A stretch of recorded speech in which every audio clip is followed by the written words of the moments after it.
नाज़रीन करम, cipher case हमेशा हमेशा के लिए अपने अंजाम को पहुंच गया है। ये वो केस है जिसमें इमरान खान को गद्दार साबित करने की कोशिश की गई थी। आज इसका तफसीली फैसला जारी कर दिया गया है। दूसरे नंबर पर आज इस्लामाबाद हाई कोर्ट के अंदर इमरान खान को पेश करने का हुक्म दिया गया कि इमरान खान को आज इस्लामाबाद हाई कोर्ट के अंदर लाया जाए, लेकिन अदालत का हुक्म नहीं माना गया और अदालत ने आज एक अहम तरीन ऑर्डर जारी किया इस हवाले से, जो इमरान खान को अदालत के अंदर पेश नहीं किया गया। पुलिस के अंदर से एक इंतहाई अहम इस्तीफा आ गया है एक बड़े अफसर का। यह इस्तीफा क्या है, इसके पीछे क्या वजूहात है, वो मैं आपके सामने रखने के लिए जा रहा हूं। पाकिस्तान की पार्लियामेंट के अंदर अहम तरीन तकारीर हुई हैं, बहुत अहम सवालात पूछे गए हैं, बड़ी तलख बातें की गई हैं, बड़े सख्त तरीन अल्फाज इस्तेमाल किए गए हैं, वो आपके सामने रखने के लिए जा रहा हूं। और आखिर में अब से थोड़ी देर कबल DGISPR और बलोचिस्तान के जो चीफ मिनिस्टर हैं, उन्होंने एक अहम तरीन प्रेस कॉन्फ्रेंस भी की है, उसके ऊपर भी बात करते हैं। आगे बढ़ने से कबल आपसे गुजारिश करूंगा कि वीडियो को लाइक कर दें, चैनल को सब्सक्राइब कर लें और मेरे उन तमाम दोस्तों का बेहद शुक्रिया जिन्होंने हमारे यूट्यूब चैनल को सब्सक्राइब किया। नाज़रीन किराम, सबसे पहले नंबर पे बात करते हैं साइफर केस के ऊपर। साइफर केस वो केस है जिसमें हुकूमत ने हत्तुल इम्कान ये कोशिश की कि ये साबित कर दें, पाकिस्तान की आवाम को समझाएं कि इमरान खान ने साइफर केस के अंदर बहुत बड़ी गद्दारी की है, इमरान खान ने साइफर चोरी कर लिया है, लिहाजा इमरान खान इस कौम का मुजरम है। इस केस का ट्रायल चला अडयाला के बंद कमरे में, वहां पर इमरान खान को सजा दे दी गई। फिर यह केस इस्लामाबाद हाई कोर्ट के अंदर आया, वो सारा कुछ ओपन था, वहां पर सरकार कुछ भी साबित करने के अंदर कामयाब नहीं हुई, मुकम्मल तौर पर नाकाम हुई। इमरान खान को इस केस से बरी कर दिया गया और आज इस केस का तफसीली फैसला जारी कर दिया गया है और इस केस के फैसले का बड़ी शिद्दत के साथ इंतजार किया जा रहा था। इसके अंदर वाज़ा तौर पर लिखा है कि प्रोसिक्यूशन केस साबित करने में नाकाम रही है।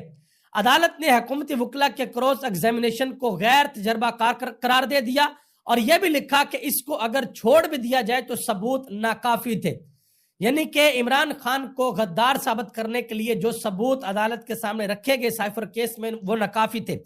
अब सबसे अहम तरीन सवाल यह है कि देखते हैं कि हुकूमत इस फैसले को सुप्रीम कोर्ट के अंदर चैलेंज करती है या नहीं करती, क्योंकि अभी तक वो जितने भी फैसले इमरान खान के खिलाफ आए थे वो इस्लामाबाद हाई कोर्ट में आकर रद्दी की टोकरी के अंदर चले जाते हैं। जब जरा बड़ी अदालत के अंदर आते हैं तो सुप्रीम कोर्ट के अंदर चैलेंज नहीं किए जाते। कोई फैसला भी अभी तक सुप्रीम कोर्ट के अंदर चैलेंज नहीं किया गया कि इमरान खान को सजा हुई हो, इस्लामाबाद हाई कोर्ट से वो सजा खत्म हुई हो और फैसला सुप्रीम कोर्ट के अंदर चैलेंज हुआ हो। अभी तक मेरे नॉलेज में कोई ऐसा केस नहीं है, अगर कोई है तो कमेंट बॉक्स के अंदर जरूर बताइएगा। दूसरे नंबर पे आज एक बड़ी पेशरफ्त हुई है इस्लामाबाद हाई कोर्ट के अंदर। जस्टिस सरदार इसहाक खान की अदालत के अंदर यह कहा गया कि इमरान खान को अदालत के अंदर पेश किया जाए, या तो वीडियो लिंक के जरिए पेश किया जाए या इमरान खान को खुद फिजिकली अदालत के अंदर पेश किया जाए। तो बताया गया जी ना तो फिजिकली इमरान खान आ सकते हैं और वीडियो लिंक के जरिए भी नहीं आ सकते, क्योंकि जो इंटरनेट का लिंक है वो अडयाला जेल के अंदर डाउन है। अब सवाल यह है कि अगर वहां पर इंटरनेट का लिंक अप हो जाए और इमरान खान ऑनलाइन यानी कि वीडियो लिंक के ऊपर अदालत के अंदर पेश हो जाए और अदालत से कोई तस्वीर बाहर आ जाए, तो फिर भाई पाकिस्तान का पूरी दुनिया के अंदर कोहराम मच जाना था। बिल्कुल उसी तरह जिस तरीके से सुप्रीम कोर्ट से इमरान खान की तस्वीर बाहर निकली थी और दौड़े लग गई थी कि इमरान खान की तस्वीर बाहर निकली किस तरीके से, क्योंकि इमरान खान के साथ जो सलूक है ना वो बड़ा अजीबोगरीब किस्म का हो रहा है। आज से पहले भी पाकिस्तान के वज़ीर आज़म जेलों के अंदर रहे हैं, उनके ट्रायल हुए हैं, सब कुछ होता रहा है, लेकिन किसी के साथ यह नहीं किया गया कि भाई उसकी आवाज, उसकी तस्वीर, उसका कोई बयान वो अवाम के सामने ना आए। यह काम इमरान खान के साथ किया जा रहा है। बहरहाल अदालत की जानिब से आज जो हुक्म जारी किया गया वो हुक्म यह जारी किया गया है कि सकीना बंगश जो कि अदालती अमले में से हैं, उनको कमीशन मुकर्रर किया गया है कि ये जाएंगी अडयाला जेल के अंदर और इमरान खान के साथ ये मुलाकात करेंगी और फिर ये रिपोर्ट आकर अदालत के अंदर पेश करेंगी। उसके बाद अदालत फिर कोई जो हतमी फैसला वो जारी करेगी। तो ये खतून जाएंगी और इमरान खान के साथ मुलाकात करेंगी। आगे आ जाए जी, पुलिस से एक अहम तरीन इस्तीफा आया है। पुलिस के एक अफसर हैं जिनका नाम है इमरान किश्वर और इन्होंने 9 मई के केसेस में JIT को हेड किया है अहम तरीन केसेस के अंदर, और इमरान खान को जब गिरफ्तार किया उस वक्त भी ये टीम के अंदर शामिल थे और इन्होंने ये भी कहा था कि जी इमरान खान के घर से कोई पता नहीं कुछ तवीज़ वगैरह क्या चीज़ें बाहर आई हैं और बुशरा बीबी ने कोई बदतमीजी भी की थी, फला फला फला फला फला। اب انہوں نے یہ کہہ کر استعفیٰ دے دیا ہے کہ میں ایک ایسے موڑ کے اوپر کھڑا ہوں جہاں میری مزید خدمات ممکن نہیں ہیں۔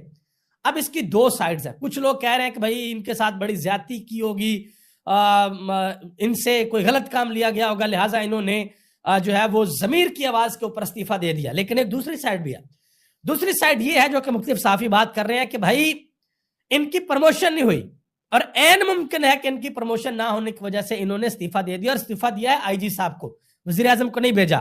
تو ہو سکتا ہے کہ آئی جی صاحب جو ہے وہ استعفیٰ منظور نہ کریں اور معاملات کچھ اور ہو جائیں اور یہ اپنا کام جاری رکھیں، کیونکہ انہوں نے بڑی خدمات دی ہیں، سر انجام دی ہیں، ٹھیک ہے جی۔ اور جب پاکستان تحریک انصاف کا احتجاج ہوا تھا اسلام آباد کے اندر، اس وقت بھی ان کی خدمات تھیں۔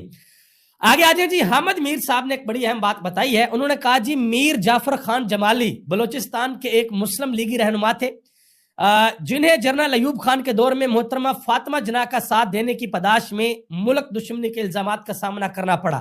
جعفر ایکسپریس کا نام انہی کے نام کے اوپر رکھا گیا تھا۔ یہ جو افسوسناک سانحہ پاکستان بلوچستان کے اندر ہوا۔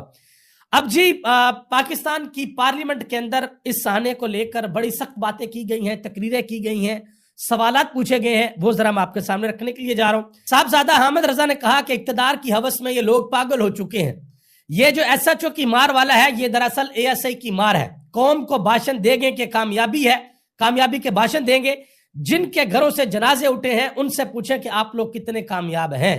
یہ ایس ایچ او والا بیان انہوں نے اشارہ دیا ہے محسن نقوی کی جانب۔ علامہ راجہ ناصر عباس جعفری انہوں نے کیا کہا؟ انہوں نے کہا کہ اس ملک میں اس وقت لا قانونیت ہے، عوام میں مقبول لیڈرشپ ہی اس ملک کو بحرانوں سے نکال سکتی ہے۔ انہوں نے کہا کہ آپ پر تو عوام کا اعتماد ختم ہو چکا ہے، اگر پاکستان کی عوام سے پوچھیں تو ہر ایک کی نظر عمران خان کے اوپر ہے، عوام کی امید عمران خان سے جڑی ہے، وہ پاکستان کو بچا سکتا ہے۔ یہ انہوں نے بات کی ہے۔ شیر افضل خان مروت نے بڑی سخت تقریر کی پارلیمنٹ کے اندر۔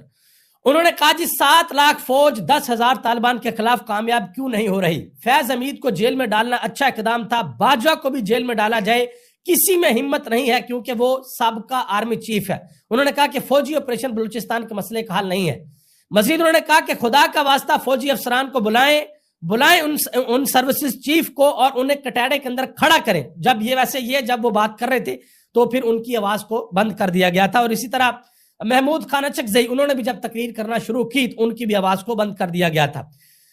رکن قومی اسمبلی ہیں پولین بلوچ، انہوں نے ایک بڑی اہم بات کی۔ انہوں نے کہا جی بلوچستان کی جنگ سرداروں کے ہاتھ سے نکل کر بلوچ نوجوان نسل میں منتقل ہو چکی ہے، آج بلوچ سردار بے بس ہو چکے ہیں۔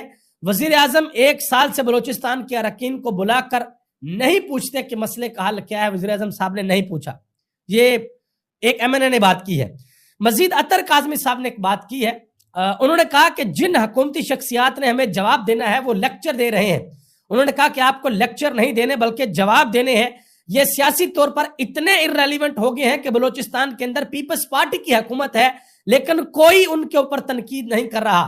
جب وہاں مصنوعی حکومتی بنائی جائیں گی تو حالات ایسے ہی ہوں گے۔ یہ بات عطر کاظمی نے کی ہے۔ اسی طرح ایک بات عالیہ حمزہ نے بھی کی ہے۔ انہوں نے کہا کہ یاد کریں وہ وقت جس وقت اے پی ایس کے اوپر حملہ ہوا تھا، ہمارے بچوں کو شہید کیا گیا تھا، تو عمران خان نے اپنا دھرنا ختم کر دیا تھا کیونکہ اس وقت ضرورت تھی کہ پوری کی پوری قوم ایک جگہ کے اوپر متحد ہو جائے، اکٹھی ہو جائے۔ اور آج یہ باتیں کی جا رہی ہیں جی آل پارٹی کانفرنس بلائی جائے